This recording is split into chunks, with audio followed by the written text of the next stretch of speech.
투자자 여러분 반갑습니다. 김정철입니다. 여러분 요즘 참 힘드시죠?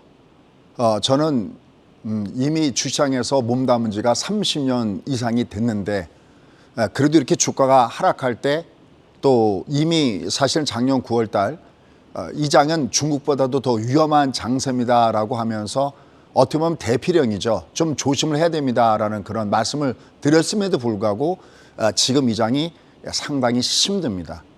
그러니 여러분들은 얼마나 사실 힘들겠습니까?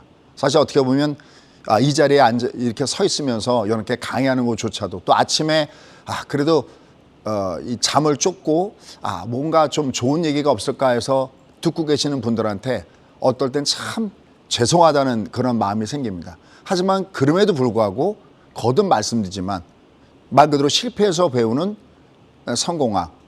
저 자신이 여러 차례 실패를 겪은 다음에 그래도 이 어려운 장 속에서 서바이벌, 살아남아 있거든요. 그러니까 제가 이렇게 드릴 수 있는 것은 실패해서 배우는 성공학, 서바이벌 전략을 여러분과 함께 공유하고자 나왔습니다. 오늘도 아침에 이 자리를 지켜주신 여러분들, 그분들 때문에 제가 강의합니다. 자, 그럼 한번 시작해 보도록 하겠습니다. 일단 먼저 첫 번째 가장 제가 저희 수강생한테 강조하는 게 있습니다. 여러분들은 속고 있다. 그게 무슨 얘기냐? 여러분 이 장이 작년 6월 달에 3,316부터 지금 고점 대비 이미 주가가 1,000포인트 이상 빠졌고요. 하락한 것도 1년하고도 3개월 동안 주가가 하락했습니다. 뭐에 속았을까요? 제가 보통 축구에다가 비유를 많이 하는데 요새 손흥민 선수가 아주 좋은 레코드를 보여주고 있는데요. 우리가 축구를 생각하시면 딱 좋습니다. 여러분들 우리가 축구공을 상대방 골대에 몰고 갈 때 이렇게 직선으로 몰고 가는 건 없죠. 이렇게 왔다 갔다 심지어는 백패스에다가 다시 전진 패스도 하지만 골문은 바로 적에 정해져 있죠. 결국은 골문이 적에 정해져 있다는 것이 그게 추세거든요. 나 지금 어떤 방향으로 가니? 지금 이 장은 이미 여러 차례 요새 점심 방송 나이 투자가 없어져서 그런 얘기를 참 못하지만은 제일 많이 보였던 그림이 제가 월봉을 보여드리면서 이 장의 추세는 하락 추세에 있습니다라는 말씀을 많이 드려요. 그럼 도대체 어디에 속구느냐? 그냥 주가가 만약에 1년 동안 빠질 때 매일같이 주가가 빠졌으면 절대 우리는 속지 않았을 겁니다. 벌써 어떻게든지 간에 매도를 때리고 나가려고 했을 겁니다. 그러면서 보면 차라리 부동산이 주식보다 하기가 훨씬 쉽습니다. 부동산과 주식의 차이점은 주식은 내려갔다가 이 반등 파동이라는 것이 세게 옵니다. 이 앞에도 주가가 6월 달 이후에 2달 동안 주가가 반등 파동이 세게 왔으니까요. 근데 부동산 어떻습니까? 한번 꺾어지 가면 누가 봐도 초보자가 봐도 부동산은 꺾어지구나라는 걸 알 수가 있습니다. 근데 주식은 그렇지 않습니다. 또 속기 쉬운 게 뭐냐면 부동산은 나중에 소위 손수건 이론이라고 하죠. 우리가 책상 위에다가 손수건을 잡아당기면 그 가장 강하게 올라오는 것이 먼저 올라오고 나머지가 같이 올라옵니다. 하지만 손수건의 맨 끝을 놔버리면 약한 고리가 먼저 빠지고 결국 위에도 내려가기 마련입니다. 무슨 말씀 드리고 싶으냐면 부동산은 한번 내려가면 말 그대로 어떤 지역을 가리지 않고 물론 일정한 지역에 일정한 재료를 갖고 있는 구체적으로 한다면 강남의 반포라든지 어떤 특정한 지역들 이런 쪽은 좀 덜 빠지고 어떤 재개발이라든지 어떤 재료가 있는 것은 덜 빠지지만 궁극적으로는 말 그대로 동물 형식으로 개, 돼지, 소새끼, 말새끼 없이 전국이 다 빠져버립니다. 다만 어디가 더 빠지고 덜 빠지고 할 수 있죠. 근데 주식은 딱 속기 좋게 만들었습니다. 왜? 아무리 내려가도 당장 월요일 날에도 상한가 종목은 있거든요. 제가 제일 맨날 얘기하는 그 얘기가 뭐냐면 하락장인데 종목만 잘 고르면 돈 벌 수 있다. 이것처럼 사기 같은 말이 없다는 말씀도 참 많이 드려요. 그러니까 내가 매매를 하더라도 이 장은 하락장에 있구나라는 걸 알아야 되는데 잠깐만 어디 속냐면 추세를 보면서 짧게 매매하든지 아니면 내가 해지를 해줘야 되는데 그게 아니라 하락 추세와 중간중간에 나오는 이 파동에 자꾸만 속는다는 것이 굉장히 어렵습니다. 그래서 첫 번째 여러분들이 지나가면서도 꼭 아셔야 될 게 지금 우리 신군이 멘트 할 때도 참 신군도 내공이 참 많이 있구나 그랬는데 방금 또 추세와 파동이라는 단어 했잖아요. 저희 수강생의 첫 장에 딱 펴면 첫 번째 나오는 것이 뭐냐면 추세와 파동을 구별하라라는 겁니다. 지금 주가가 목요일 날 미국 증시가 장중에 다우지수 기준으로 무려 1,500포인트 이건 역대급이죠. 역대급의 롤러코스터가 왔습니다. 그리고 다시 또 오늘 주가가 빠졌습니다. 또 다음 주에도 또 여러 가지 재료에 따라서 주가는 오르내릴 수 있는 부분들이 있는 거죠. 이게 파동이 돌아서는가 아니면 추세가 돌아서는가를 봐야 됩니다. 그 추세가 돌아서는 것은 누차겠지만 가장 같다는 것은 기차가 어디 위에 올라탔을 때 레일 위에 올라탔을 때 요건 뭐 어렵지도 않거든요. 다만 여러분께 이 자리에 모인 여러분께 다시 한번 말씀드리지만 그리고 조금 미안한 얘기지만 지금의 이 하락장은 이 역대급의 이 하락장은 갖고 있는 사람한테는 너무나 가슴 아프고 정말 winter is coming 겨울이 오고 있는 그런 것 때문에 너무 안타깝지만 돈을 갖고 있는 사람들한테는 어떻게 보면 또 하나의 부자가 될 수 있는 기회를 주고 있다는 점이 어쩔 수 없이 제가 직업상 말씀드려야 되는 얘기입니다. 즉 어떤 말씀 드리고 싶으냐면 여러분이 지금 만약에 물려있다 하더라도 이 장을 계속해서 보고 있어야 되는 얘기는 주식은 사이클이다라는 겁니다. 이렇게 많이 올라가서 산이 높으니까 지금처럼 골이 깊은데 결국 어느 때인가 지나고 나면 우리가 주식은 이렇게 얘기할 수 있습니다. 이 또한 지나가리라. 대신 우리가 지금 장이 싫다고 내가 얘기를 내가 준비하고 내가 무엇을 실수했는지 그걸 준비하지 않는다면 어딘가 이 장은 지난 2020년 3월 달 이후에 주가가 올라가서 2021년 6월 달까지 올라간 다음에 꺾어질 때 그 벌어놓은 거 이상으로 다 깨진다는 점에서 이를 악물고 지금 장을 준비해야 됩니다. 말 그대로 와신상납. 그죠? 내가 정말 이거를 뼈를 깎는 고통 속에서 해야 된다는 점에서 여러분들이 동의해 주셨으면 진심 감사하겠습니다. 저는 그러한 과정을 수없이 많이 거쳐왔기 때문에 저 역시 수없이 많은 낙담 속에서 제가 딱 제 경험을 하나만 얘기한다면 주가 이렇게 올라가다 이렇게 쭉 내려갔는데 미처 주식을 제대로 처분 못했을 때 제가 힘들어했을 때 제 스스로 이런 느낌을 가졌어요. 내가 과연 지금 슬퍼할 자격이나 있는 놈인가? 여러분들도 제가 예전에 이 장에 대해서 얘기할 때 이 장을 이렇게 나락으로 몰아는 인물들이 있다고 그랬습니다. 정말 국제경제를 의뢰하고 싶은 인물들이 몇 명 있죠. 첫 번째가 누굽니까? 푸틴이죠. 두 번째, 그건 감히 얘기하지 않겠습니다. 그들은 그들이 잘못한 것을 메꾸기 위해서 어쩌면 누가 더 강한 목소리를 내느냐. 야, 이거 무조건 인플레이션 막기 위해서 금리 올려야 돼. 왜? 그래야 지나간 다음에 그거라도 조금 면피할 수 있는가 보죠. 그죠? 그리고 마지막 하나는 남한테만 핑계대지 말고 내가 뭘 잘못한 거 없나. 항상 이 마음을 가지고 이걸 들으셨으면 좋겠습니다. 그런 면에서 한 가지 여러분께 드릴 수 있는 것은 뭐냐면 주가는 사이클이라는 점하고 또 하나는 뭐냐면 얘가 장중에 1900포인트나 얘가 왔다 갔다 하잖아요. 그럼 이거는 어떤 관점이냐면 여러분들 주가는 올라갔다가 밑으로 내려갔을 때 축구공을 생각하시면 됩니다.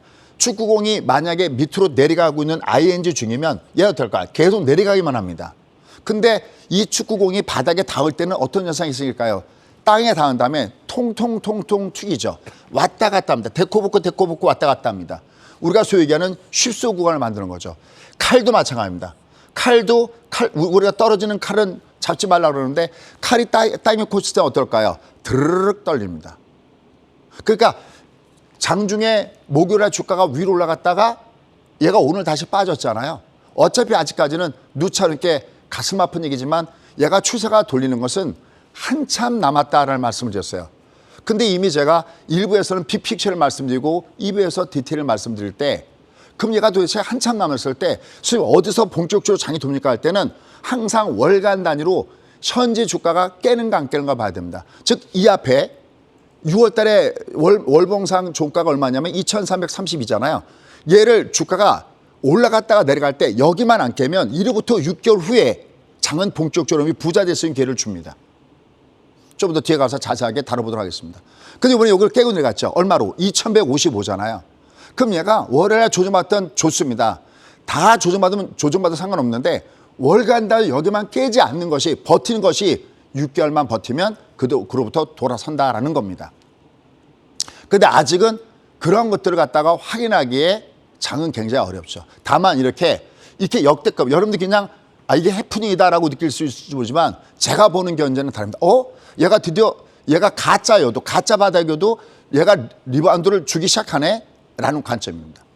자, 그러한 관점에서 다만 여러분 요번에 장이 그렇게 움직였던 여러 가지 배경들이 있는데 소위 영국판 이 빅쇼트 이게 아직까지 끝났다고 생각하시지 않으셨으면 좋겠습니다.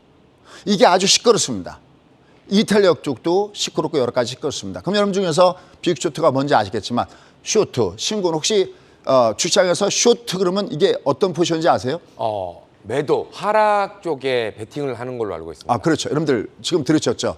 빅쇼트, 우리가 롱 포지션을 취한다는 것은 올라간 쪽에다 베팅을 쏜다는 거고 숏 포지션을 취한다는 것은 내려가는 데다가 비중을 둔다는 겁니다.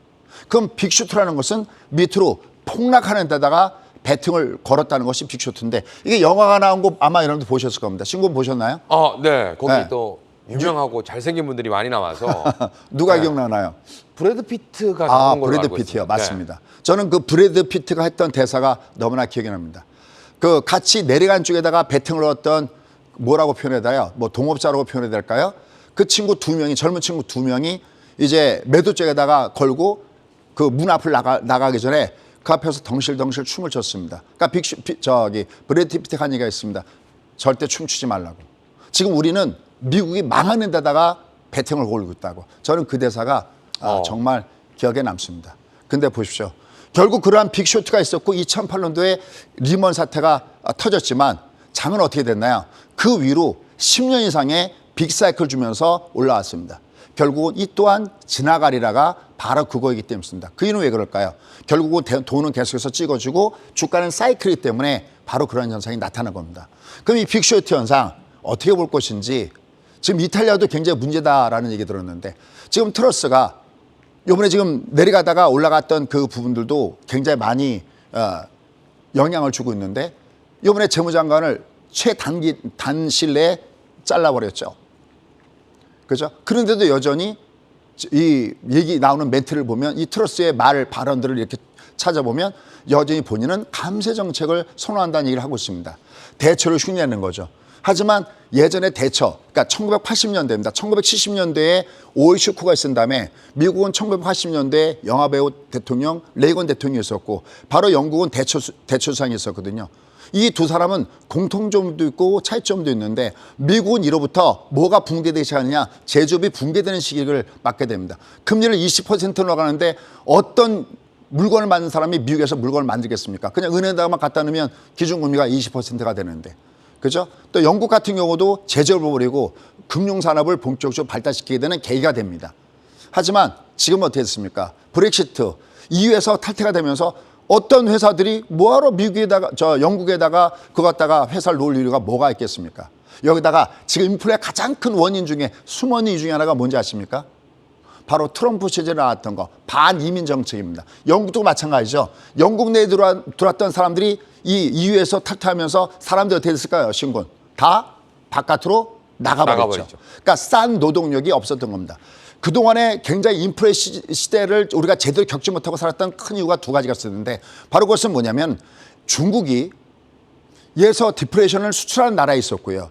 그러면서 미국과 중국이 붙으면서 어떻게 보면 인플레이션이 시작됐다라고 할 수 있고요. 또 하나는 대표적인 것이 반이민 정책입니다. 물론 지금 이 방송을 보시는 분 중에서 근로자들은 임금은 올라야죠. 물론 맞습니다. 다만 그냥 저는 객관적으로 이 경제 쪽에서 입장을 봤을 때는 막 임금을 올려달라고 할 때 사장은 그냥 문 밖에다가 손가락만 가리키면 됩니다. 그러면 노동자들이 예를 들어서 임금을 막 올려달라고 얘기할 때 손가락 가리킨 쪽을 딱 보면 문 밖에는 많은 이민자들이 일자리 달라고 아우성됐던 그런 시절이었다는 거죠. 영국도 다르지 않았다는 거죠. 많은 사람들이 영국에 들어와서 어떻게 보면은 소위 우리 얘기하듯이 잉글랜드 드림이라고 얘기해야 될까요? 그런 꿈을 가지고 영국에 왔다가 반이민 정책에 연결되면서 전부 다 나가면서 값싼 노동력이 없습니다. 우리도 만약에 외국에서 들어오는 사람들이 3D에 있지 않고 그렇다면은 임금은 어떻게 될까? 똑같은 거죠. 어쨌든 영국판 빅쇼트가 여기서 끝나는 게 아니라 최근에 이탈리아도 여전히 문제가 되고 있습니다. 유럽 국가에서 어디선가 이탈리아에서 무슨 문제가 터지더라도 사람들 하나도 이상하게 생각하지 않을 겁니다. 왜? 지금 여기도 여러분들 아시다시피 극우파 바로 멜로니가 결국은 이 전체적으로 결정하게 됐는데 요새 어떤 얘기가 많이 나오고 있습니까? 재정을 계속해서 확대한다는 얘기가 있으니까 제2의 트러스라고 할 수도 있습니다. 트러스는 어설프게 또 대처 여사를 흉내내면서 문제를 키우고 있는데 여전히 이게 만만치가 않은 이런 상태에 놓여 있다는 것을 염두에 둬야 됩니다. 다 그러한 가운데서 이제 우리가 봐야 되는 것은 뭐냐? 저희 이제 뇌표시를 갖고 말씀드린 것이 뭐냐면 이게 우리가 계속해서 이제 월복을 가지고 설명을 드렸는데 그럼 내가 눈으로 봤을 때 아 드디어 얘가 큰 승부가 벌어지는구나 할 때는 얘는 몇 번의 고비를 넘겨야지만 큰 승부가 나오느냐. 그러니까 우리가 지금 참고 있어도 내가 어디 가서 강한 승부를 거느냐 할 때는 진바닥을 찍을 때 3번의 고민점이 있습니다. 과연 우리는 이것을 어떻게 겪어나갈 것인지 지금부터 하나씩 살펴보도록 하겠습니다. 자, 일단 첫 번째. 여러분들 목요일 날 미국 증시가 역대급의 변동성을 보여줬습니다. 뭐 이런 설 저런 설 다 있습니다. 지금 월스트리트 저널에서는 주가가 연속해서 S&P 기준으로 연속해서 빠져내기 때문에 순간 과매도였기 때문에 주가가 떴다. 물론 이게 틀린 얘기는 아니지만 이게 주가가 뜨더라도 뜨는 그 레인지가 있습니다. 그러니까 반등이라는 것이 있는데 저는 여기에 동의하지 않습니다. 일부는 동의하더라도 많이 빠뜨는 거 맞는데 그렇다고 하더라도 이렇게 역대급으로 이렇게 주가가 올라갔다는 것은 뭔가 밑에서는 어떤 새로운 조짐이 발생되고 있다라고 얘기할 수 있습니다. 근데 블룸버그에서는 소위 매도 쪽에 그러니까 누군가가 한 군데에다가 다 쏠려버리면 장은 그쪽으로 가지 않잖아요. 특히 많은 일반들이 거기다가 쏠렸을 때는 가지 않잖아요. 그죠? 근데 딱 CPI가 발표가 되니까 이게 예상보다 높게 나왔다는 얘기죠. PPI에서 CPI도 높게 나왔다. 야, 그럼 이거는 연준이 또다시 강한 베팅을 이 금리를 갖다가 굉장히 강하게 긴축으로 가져갈 거야. 그러니까 100명이 있다면 100명에서 99명은 원숭이 게임 아시죠? 99명은 이 소수가 할 때는 그걸 먹었는데 99명이 저쪽으로 쏠려버리면은 반대 방향의 힘이 발생하는 것이 이 원숭이 게임의 원리인데 모두가 다 매도 쪽에다가 베팅을 걸다 보니까 주가가 순간적으로 역전승이 났죠. 특히 매도 포션에다 먹겠다고 들어갔던 사람들이 갑자기 주가가 돌아서니까 어떻게 됐습니까? 갑자기 쇼커링이 나왔다. 이것도 상당히 뭐 설득력이 있는 부분이다라고 할 수가 있겠습니다. 그 다음에 좀 더 설득력이 있는 것은 사실은 CPI보다 더 중요했던 것이 뭐냐면 파운드와의 흐름입니다. 앞으로도 마찬가지입니다. 이번에 CPI가 조금 낮아질 것이다. 헤드라인 CPI는. 하지만 근원은 그렇지 않을 것이다. 이거 이미 다 예상치거든요. 그런 상태 속에서 최근에 트러스가 이래서는 안 되겠다 싶은 모양입니다. 사실 영국은 어떻게 보면 죄송합니다. 이렇게 표현해서 참 한심한 상황이 발생된 겁니다. 영국은 우리가 북해산 원유 아시죠? 영국은 그쪽에 유전을 갖고 있는 나라입니다. 그다음에 영국은 최근에 많이 거론되고 있는 것이 이 광산, 원자재 가격이 올라가서 난리잖아요. 근데 영국은요. 세계 최대 규모의 광산도 갖고 있는 나라가 영국입니다. 그러니까 상대적으로 다른 나라에 비해서는 유가의 상승이나 아니면 원자재 가격의 상승에 비해서 상당히 견조하게 자기네 나라를 지킬 수 있었던 대표적인 부분인데 맨 위에 죄송합니다 이렇게 표현해서 맨 윗대가리가 엉뚱한 결정을 하는 바람에 결국은 주가가 좌초위기에도 있었던 부분이 바로 그런 부분이죠. 여기 이때 아주 굉장히 놀라운 일이 발생된 겁니다. 아까 영국판 브렉시트다라고 했는데 여러분들 우리가 2008년도 리먼 사태 아시죠? 저는 저희 수강생하고 같이 가서 영화를 같이 봤어요. 나와서 그 영화에 대해서 해석해주고 그걸 봐도 잘 모르거든요. 식사하면서 그것도 해석했는데 지금 요번에 영국에서 발생된 일이요. 예전에 2008년도에 리먼 사태가 발생될 때와 똑같은 일이 발생됐다는 겁니다. 왜냐하면 지금 이 연기금이 예를 들어서 레버리지 썼다는 얘기 많이 들으셨죠. 그 레버리지라는 것이 어떻게 보시면 되냐면 우리가 집을 살 때 미국 같은 경우 특히 그렇습니다. 내가 만약에 집을 살 때 우리나라 돈으로 만약에 10억짜리 집을 산다 그러면 1억만 있으면 신용대에 따라 다르겠지만 1억만 있으면 집을 살 수가 있습니다. 그런데 이번에 영국의 연기금이 보통 레버리지를 아무리 작아도 몇 배 이상 썼느냐? 친구 놀라지 마시오. 기본이 4배 이상 썼답니다. 4배, 5배. 그럼 이거 무슨 얘기입니까? 내가 만약에 채권을 샀는데 채권 가격이 내가 샀던 가격 대비 몇 프로만 빠지면 깡통 나온다는 겁니까? 25%만 빠지면 깡통 나온다는 거잖아요. 뭐가요? 연기금이요. 그래서 연기금 관계자가 이 영란은행 이 미팅을 반드시 가져야 되고 그렇지 않으면 나의 연금이나 당신들 연금이나 우리는 거지로 살아갈 수밖에 없다 하면서 막 무지하게 메일을 보내고 비상 진짜 말 그대로 이머전시였다는 거죠. 그래서 부랴부랴 우리도 브렉시트 때 뭡니까 빅스토트 여행에서 나오듯이 막 중앙은행하고 IB 그 헤드들이 전부 다 모여서 이걸 도대체 어떻게 해결할 것인지 막 긴급하게 돌아왔던 상황이 있지 않습니까? 요번에 연구에도 똑같은 상황이 발생된 겁니다. 우리는 영란은행을 외부에서 욕했지만 사실 그런 그럴 수밖에 없던 것이 그렇지 그게 완전 슈즈적으로 날아가 버리는 거거든요. 어떤 자금이요? 연금이요. 왜? 이들은 채권 쪽에다가 무려 미니멈 4배, 5배 이상의 레버리를 다 썼기 때문에 그런 상황이 발생된 겁니다. 이게 근데 끝났다 생각하시면 안 됩니다. 주변에 좀 전에 얘기했지만 이탈리아의 멜란이라든지 극우 이쪽에서 어떤 일이 발생될지 아무도 알 수 없는 일이 지금 현재 나고 있다는 것을 아셔야 된다는 거죠. 근데 이번에 재무장관을 잘라버리면서 결국은 이게 파운드가 좀 회복되고 있는 이런 모습을 주고 있는데 이렇게 아무리 좋은 조건이 컨디션이 좋아도 어떤 정책 하나에 따라서 잘못될 그 부분들이 굉장히 많다는 것을 또 한번 느끼게 해주고 있다는 겁니다. 자, 근데 이제 여기서 그 외에도 뭐 나머지 부분들 요 밑에 쭉 뭐 나는 부분들이 있습니다. 뭐 얼마가 지다 뭐 얘기했는데 이건 이제 흘러가는 그런 얘기들이고요. 자, 그러면서 우리가 봐야 될 것이 있습니다. 그러면 제가 여러분께 이거를 그래도 구체적으로 이거를 왜 이렇게 돼서 나왔습니까? 라고 했을 때 제가 설명할 수 있는 것은 바로 현재 부분입니다. 중요한 것은 뭐냐면 어떤 악재가 아니라 주가가 놓여져 있는 위치입니다. 근데 주가가 어떤 위치에 있느냐 했을 때 두 가지를 미리 알고 들어가야 됩니다. 바로 첫 번째는요. 이게 작년 9월이었죠. 바로 중국보다 나쁩니다라는 얘기를 할 때가 바로 겁니다. 이때가 이게 위치가 뭐냐면 위에서부터 여기서부터 악재를 맞으면 그냥 중방이라고 해갖고 주가는 절대 그냥 빠지지 않습니다. 주가는 언제부터 본격적으로 빠지냐면 역행장 파동을 줬을 때부터 본격적으로 빠집니다. 여러분들 올해 우리나라 주시장이 밑으로 더 급락을 줬던 부분은 뭐냐면 이 60, 여기 있네요. 요 60선이 요게 이렇게 역행자가 되면서 깡통 나온다고 했던 그 위치가 바로 여기거든요. 그러니까 5일선이 역행자면 일주일 동안 빠지는 거고요. 20일이 역행자면 한 달 동안 빠지는 거고요. 60전이 역행자면 최소한 석 달은 그냥 주가 스트레이트 쫙 빠져 내려가는 겁니다. 이 주가의 위치가 이렇게 꺾어질 만한 위치에 있을 때는 얘는 꺾어지는 거고요. 악재가 터졌어도 주가가 뜰 만한 위치에 있을 때는 주가가 뜨게 됩니다. 그러면 여기 한번 보시죠. 여기 지금 보시면 똑같이 중방이죠. 이걸 중방이라고 합니다. 여러분이 지금 이 자리에서 이해가 안 가는 것은 항상 제가 2부에서 시간을 갖죠. 10시 반에 좀 더 자세하게 중방에 대해서 말씀드릴 겁니다. 하지만 아마 지금 많은 분들은 이 중방에 대해서 제가 워낙 설명했기 때문에 이해하실 겁니다. 얘가 이렇게 안 빠집니다. 그러니까 이렇게 안 빠진다는 거죠. 얘가 내려왔다가 내려오면 어디서 뜨냐면 직전 저점에서 한번 들어주려고 하는 거죠. 어디서부터 본격적으로 빠지냐면 들었다가 빠져 역행자일 때 풍덩하고 빠지는 겁니다. 여기도 한번 보시죠. 60선이 240이 되돌렸죠. 이걸 중방이라고 그래요.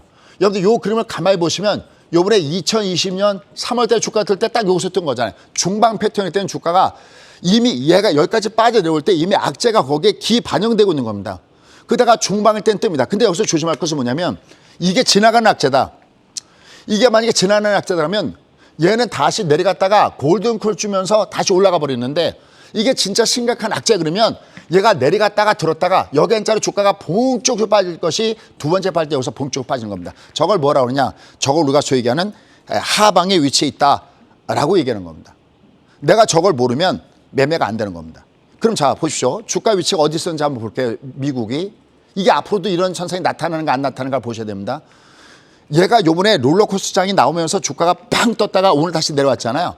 얘는 앞으로 굉장히 주목할 부분이 있습니다. 무슨냐면 이게 현재 주가의 위치에 따라서 얘가 다시 들어주는 건 있는데 다음 주에도 마찬가지가 나타날 겁니다. 들어주는 거 있는데 얘가 들었다가 얘는 둘 중에 한 가지 길을 선택하는데 최악의 시나리오와 가장 긍정적인 흐름을 우리가 보고서 거기에 따라서 대응을 해줘야 된다는 겁니다. 자, 그러면 미국 주가는 도대체 어디 있을까요? 여기 있었습니다. 보시죠. 얘가 중방 패턴에 있었습니다. 여기 보시면. 여기 보시죠. 이 앞에 올라가면서 골들 줬죠. 그 다음에 얘가 대들 줬죠. 이렇게요. 주가 이렇게 안 빠집니다. 항상 주가가 빠질 때는 주가가 급락할 때는 항상 역행자에게 하락 파동의 위치를 갖다 놓거든요. 주가의 위치가. 그러니까 여러분 각각다 그런 거 있잖아요. 호재가 나왔는데도 주가가 빠질 때가 있고 악재가 나왔을 때 주가가 올라갈 때가 있잖아요. 이미 기반영됐을 때. 우리가 충분히 반영됐다고 할 때는 또 하나가 뭐냐면 파동이 오파동인 거죠. 5일선 잠깐 보십시오. 이게 올라갈 때도 위에서 두둥이 맞았잖아요. 왜냐하면 1, 2, 3, 4였죠. 이렇게 장이 뜰 수가 없습니다. 흘러가는 위치가. 얘가 5파동을 주든지 쌍바닥을 줘야 되는데 얘는 내려갈 때 1, 2, 3, 4 이게 5번째 파동이기 때문에 얘가 주가가 들어줬던 겁니다. 하지만 이제부터 잘 보셔야 됩니다. 진짜 앞으로가 더 매우 중요합니다. 무조건 버텨라. 아니면 팔아야 된다. 도대체 나는 어느 쪽에다 비중을 맞출 것이냐는 거죠. 얘가 굉장히 중요한, 한마디로 굉장히 중요한 위치에 와 있습니다. 대신 이거 이전에 한 가지 우리가 알고 넘어갈 것이 있습니다. 이번에는 우리가 보통 PPI나 이번에 CPI 발표될 때는 9시 반에 발표가 되잖아요. 그럼 내가 얘가 발표가 됐을 때 내가 주식을 갖고 있는 사람의 입장을 봤을 때 야, 이제 얘가 올라가겠구나. 아니 내가 해지하겠구나 그럴 때는 장주에 어떤 큰 변화가 있을 때는요. 꼭 이걸 참조하십시오. 특히 여러분 중에서 만약에 팟을 같이 하는 분이라면 또 아니면 내가 해지를 할 만큼 주식을 많이 갖고 있다면 항상 예를 보셔야 됩니다. 이겁니다. 항상 큰 별수가 할 때는 최고의 대응 전략은 장주의 30분 봉의 5평균선입니다. 얘가 CPI가 발표해서 훅 내려갔었죠. 근데 신군 여기 보시죠. 30여가 어떻게 됐어요? 내려가다가. 다시 훅 올라갔어요. 훅 올라갔죠. 그러니까 얘가 여기 올라가면서 이렇게 올라갔잖아요. 그렇죠? 항상 앞으로도 변수가 무지하게 많잖아요. 항상 내가 큰 변수가 있을 때는 복잡하지도 않습니다. 그냥 나는 30분 단위로 30의 5가 어떻게 꺾어지는지 예를 보시면 여러분들은 굉장히 편하게 매매가 될 거다라는 겁니다. 그런 상태에서 이제 앞으로 중요한 것은 뭐냐면 얘 이제 주가가 많이 빠졌기 때문에 빠진 것에 따라서 얘는 주가는 들어는 주겠죠. 오늘 비록 빠졌다 할지라도. 근데 얘가 들어줬을 때 얘는 둘 중에 한 가지의 길로 가져야 된다는 것을 우리가 염두에 두시고 매매 전략을 해야 된다는 거죠. 근데 문제가 있습니다. 지금 이 장이 돌아서려면 딱 둘 중에 한 가지밖에 없습니다. 일단 먼저 연준의 정책이 바뀌거나 그래서 우리가 이 앞에 6월 달에서 9월 달로 바뀔 때 점도표가 바뀌었듯이 다음에 우리는 12월도 안 되면 3월, 6월 이렇게 봐야 된다고 했잖아요. 또 하나의 재료는 뭘까요? 연준이 바뀌려면은 일단은 무엇보다도 인플레가 잡히는 현상을 줘야 되고 또 하나의 재료는 뭐냐면 돌발 호재가 나와야 되거든요. 여러분 머릿속에 돌발 호재는 뭘까요? 지금부터 이 장이 어떻게 돌아서는지를 한번 보도록 하겠습니다. 일단 첫 번째 가장 기본적인 거 연준이 바뀌어야 되잖아요. 그러면 누구나가 봐도 뚜렷하게 인플레가 잡히는 걸 봐야 되지 않습니까? 근데 이게 악재가 나왔죠. 뭡니까? 이거였죠. 지금 사우디하고 미국은 말 그대로 갈 때까지 가는 것 같습니다. 사우디가 폭로해버렸습니다. 그것도 조 바이든한테는 정말 창피한 것을 폭로를 해버렸습니다. 지금 현재 미국이 사우디가 감산을 주도해서 러시아 전쟁을 도왔다 하면서 거듭 대가를 치를 것이라고 경고하고 있습니다. 근데 말이죠. 여러분들 지금 얘가 조용하니까 아무 일도 없는 것 같죠? 저는 이 모든 주가의 흐름은 국제정치와 모두가 다 항상 연결되어 있는 것을 과거의 역사에서부터 저는 보아왔고 공부를 해왔습니다. 딱 하나 차이가 있는 것은 이데올로기 전쟁은 별개지만 모든 경제는 국제정치와 모두가 다 연결됐다는 것을 여러분들 느끼셔야 됩니다. 지금은 조용하죠. 앞으로 한번 봅시다. 앞으로 중동에서 어떠한 일이 발생됐더라도 우리는 결국은 터질 게 터졌구나. 왜냐하면 역사적으로 지금 미국이 이게 참 어쩔 수 없는 것이에요. 심의 논리가 작용하고 있는 분들인데 미국에 대항해서 지난번에 말씀했죠. 살아남은 사람들이 없습니다. 살아남은 국가들도 없었고요. 여태까지요. 글쎄요. 앞으로 어떻게 바뀔지 한번 봐야겠습니다. 근데 여기서 사우디가 정말 어떻게 보면 미국의 또 영린을 건드렸습니다. 오로지 경제적인 결정이었다. 감산. 이게 도대체 방송이니까 유튜브는 제가 벌써 다른 용어를 사용했을 텐데 감산한 것은 경제를 위해서 그랬다? 글쎄요. 사우디 경제를 위해서 그랬다. 아마 사우디란 말이 바뀐 것 같습니다. 자, 이게 문제가 아니라 여기 이겁니다. 미국 정부가 조 바이든 정부죠. 최근에 조 바이든의 지지율이 올라갔었잖아요. 왜냐하면 유가가 꺾이는 걸 보이고 했었기 때문에 중간선거를 의식해 감산을 보류했음을 시사하는 발언으로 반격을 가했다. 무슨 의미입니까? 결국은 중간선거가 끝날 때까지만 이 감산을 중국 정부의 제안대로 어쩌고저쩌고 쭉 나와 있는데 이걸 연계해달라는 것을 폭로를 해버렸습니다. 더욱더 미국이 조 바이든 정부가 약이 올라 있습니다. 자, 근데 우리는 그거보다 더 중요한 게 있죠. 유가입니다. 여러분들 우리가 이 미국 증시가 이 앞에 가격이 올라갔던 것이 바로 6월 달에 CPI가 9.1을 찍은 다음에 우리 얘가 내려갈 걸로 알았었죠. 무슨 값 법칙이냐면 WTI의 중간값 법칙으로 얘가 내려갈 걸 알았습니다. 실제로 9.1에서 8.5, 8.5에서 8.3, 8.3에서 얘가 어쨌든 8.1로 내려온 건 맞습니다. 그런데 말이죠. 부담스럽습니다. 얘가 감산 조치 이후에 중간값이 위로 얘가 올라가고 있습니다. 최근에 오히려 주거비 같은 경우에는, 미국 주거비 같은 경우는 후행성이 있잖아요. 어차피 우리가 렌트 이거 계약할 때는 뭐 1년치를 계약하고 그러지 않습니까? 그래서 올해 얘는 좀 떨어지고 있다. 중고차 가격도 떨어지고 있다 해서 조금만 기다리면 이제 인플레이션이 잡히지 않을까라는 기대감이 있는데 거꾸로 얘가 지금 올라가고 있다는 겁니다. 이 앞으로 이 중간값을 중심으로 해서 어떻게 움직이는지를 우리는 계속해서 봐야 된다는 거죠. 어떤 말씀 드리고 싶으냐. 자, 주가는 기승전 주가가 하락했습니다. 그럼 이거 올라가려면 연준의 스탠스가 바뀌어야 됩니다. 우리가 소위 하는 연준의 피봇, 어떤 이 금융정책이 바뀌어져야 되는데 그건 지금 인플레밖에 없는데 그동안에 먼저 내려가면서 이제는 괜찮을 거라고 기대감을 가지고 이 앞에 베어마켈레리를 주도했던 것이 바로 유가 하락이었는데 얘가 올라가고 있다는 것이 부담스럽습니다. 이런 관에서 우리는 시장을 봐야 되겠죠. 또 하나의 변수가 뭘까요? 지금 국제 변수가 그렇습니다. 이 어려운 것이 다 어렵게 돌아가더라도 여기에 만약에 돌발호재가 땅 하나만 때려주면 나아지는 것이 있습니다. 그 다음에 지금 모든 것들이 전부 다 금리에 맞춰져 있지만 향후 가장 우리가 부담스러운 것은 뭐냐면 경기가 꺾어진다는 사실입니다. 이 꺾어지는 경기를 할 때 우리나라 같은 건 예전에 꺾어지는 경기를 살 때는 전부 다 뭐에다 투자했습니까? 뭐 길 닦고 도로 닦고 그랬지 않습니까? 딱 떠오르는 거 없으세요? 신군 어디 떠오르는 거 없으세요? 중동에 떠오르는 것이 네옴시티죠. 네. 그다음에 저쪽 지금 한참 싸움을 벌이고 있는 러시아 우크라이나가 있지 않습니까? 그렇죠. 이거 근데 사실 모르잖아요. 요즘에 조심스럽게 조금씩 나오는 것이 뭐냐면 미국과 러시아 정상 간의 정상회담 얘기가 있죠. 물론 아직은 부인하고 있지만 이게 우리가 기대할 수 있는 돌발 호재적인 그런 부분이거든요. 세상 일은 아무도 모르기 때문에. 그럼 우리가 뭘 봐야 되느냐? 미리 그것이 사전에 주가에서 미리 나타난다는 거예요. 그거 우리가 여기서 공부해야 될 겁니다. 말씀드렸던 좀 이따가 2부에서 좀 더 자세하게 말씀드리겠습니다. 자, 결론 들어가겠습니다. 지금 시장이 중방 패턴에서 아까 이렇게 대들 줬잖아요. 이렇게 중방 패턴에서는 얘가 직전 저점 때 들어오는 이렇게 얘가 여기 한번 모양을 한번 보시면 중방 패턴에서 나올 수 있는 것은 두 가지입니다. 하나는 뭐냐면 1번은 대들 준 다음에 하나 여기엔전에 가면서 봉적으로 하락하는 파동이 하나가 나오는 거고요. 이런 식으로요. 두 번째, 가장 긍정적인 거. 뭔가가 숨어있는 제들이 밑에서부터 꼼지락꼼지락, 우린 잘 사실 모르잖아요. 꼼지락꼼지락 거리고 정말 만약에 요새 물론 아쿠아일로 있지만은 어딘가, 어느 때인가 만약에 러시아와 우크라이나 전쟁이 끝난다면 이거는 어마어마한 복구 비용이 들어가기 때문에 이게 순간적으로 어떤 게임 체인저로 작용할 수 있는 것들이 있거든요. 그럴 때 이 주가 패턴 어떻게 되냐면 얘가 대들 준 다음에 이렇게 대들 준 다음에 다시가 골드 주는 이 두 가지 이걸 원상 복구형이다라고 하고 이걸 하방이라고 하거든요. 이 모습이 어떻게 나타나느냐를 우리는 면밀하게 봐야 될 거다라는 겁니다. 왜? 분명히 주가는 과매도 국면에 들어가는 건 맞는 거거든요. 그럼 주가 한번 보실까요? 자, 한번 보시죠. 여기입니다. 그럼 얘가 지금 골드를 줬죠. 대들 줬죠. 그냥은 못 간다고 그랬습니다. 얘가. 이게 올라갈 때 왜 저희가 영마트에서 매도 그랬냐면 이렇게 못 가요. 세상 주가가. 이렇게 못 갑니다. 세상 주가가. 여기서도 우리가 냉라인에서 매도를 때렸잖아요. 이게 가려면 갔다가 내려왔다가 얘가 이렇게 가야 됩니다. 이렇게. 보이시죠? 이게 이렇게요. 이렇게. 근데 얘는 지금 올라갔다가 이렇게 내려갔잖아요.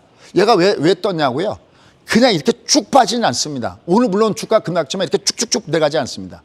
그럼 얘는 어떻게 움직이느냐? 얘는 주가가 움직였을 때 두 가지 패턴으로 봐야 됩니다. 얘가 최악일 때는 어떻게 빠지느냐?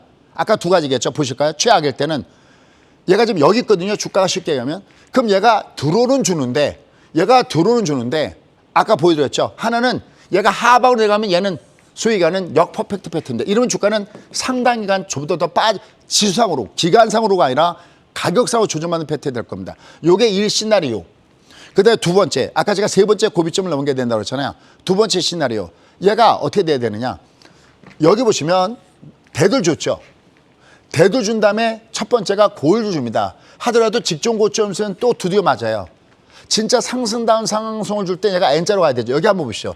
여기 보시면 데드, 골드 그냥은 못 가요. 데드 그냥 안 빠집니다. 골드 그냥은 못 갑니다. 올라갔다가 제꼈다가 이렇게 가는 파동을 줘야 되거든요. 이건 우리가 관찰만 찾을 수 있어요.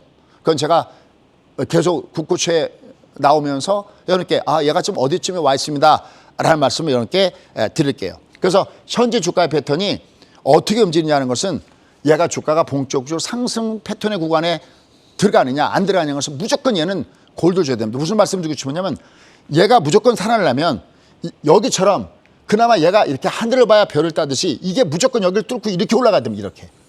그래도 얘는 진짜가 아닙니다. 그냥 위에서 무조건 이렇게 올라가면 다시 한번 꺾어줘야 됩니다. 꺾어주되 이렇게 올라가줘야 N자를 기대할 수 있다는 거죠. 근데 얘가 N자가 되지 않는다면 얘는 굉장히 힘들어진 이런 모습을 보여준다는 겁니다. 그래서 얘는 최악의 경우에는 올라갔다 여기 N자를 꺾을 때는 또다시 여러분들 조심스럽게 내가 했지도 못하는 하셔야 되겠고요. 다만 얘가 이 주가 흐름이 살아난다면 지금 제가 얘기했던 대로 이렇게 골드 주면서 움직여줘야 된다는 겁니다. 자, 그럼 이제 끝으로 이 방송을 기다리시는 분들한테 조그마한 뭐랄까요? 꿀팁 아니면 저의 노하우를 같이 하도록 하겠습니다. 보십시오. 장은 분명히 내려가고 있죠. 근데 얘는 지금 이런 장에서는 다시 본격적으로 장이 살아나려면은 주가가 이렇게 올라가는 구간에서 다시 잡아야 되는데 얘가 하락한 장에서 내가 최선의 방법은 뭐냐면 보십시오. 과매도 국면에는 항상 제가 강조했죠. 월 말에 쏘는 겁니다. 월 말에 쐈을 때 올라가면서 챙길 수 있는 부분이 있었죠. 또 요번에도 여기요. 이거 제가 이미 유튜브에서도 보여줬죠. 요거 다음에 또 다시 종가상 깨고 내려가지 않습니까? 깨고 내려가면 이렇게 주가가 올라가죠. 이때는 실적이 좋은 종목을 중심으로 쏘면 얘들은 결국은 다시 올라가게 된다라는 겁니다. 그래서 우리가 지금 장에서는 아직은 얘가 기조가 돌려면은 이 여기를 깨지 않고 지나가야 6개월 지나가면 거기서부터 우리가 수익 게임 본격적으로 올라가거든요. 근데 여기를 깼어요. 그럼 우리는 뭘 봐야 될까? 월말 단위로 2155포인트를 깼냐 안 깼냐가 체크포인트. 월말 기준입니다. 여기를 안 깨면서 얘가 대롱대롱 매달리고 6개월만 지나면 거기서부터는 장은 바뀌기 시작하고 있다. 그때 그 바뀌는 그 구간은 아까도 했지만 우리가 지금 모르는 러시아 우크라이나 문제가 호전적으로 돌아간다든지 아니면 연준의 어떤 피봇이 발생할 가능성이 높을 때는 얘는 여기 안 깬다. 그러니까 계속 우리가 얘를 체크하는 방법이 하나가 있고요. 지금부터 얘가 하락장이 계속될 때 우리가 살아남을 수 있는 방법은 이렇게 말에 실적적으로 공략해서 올라갈 때 약간 챙겨주고 다시 매매하는 전략을 같이 하시면 그래도 이 어려운 장에서 나은 투자 전략을 갖게 될 겁니다. 좀 더 디테일한 것은 잠시 후에 뵙도록 하겠습니다.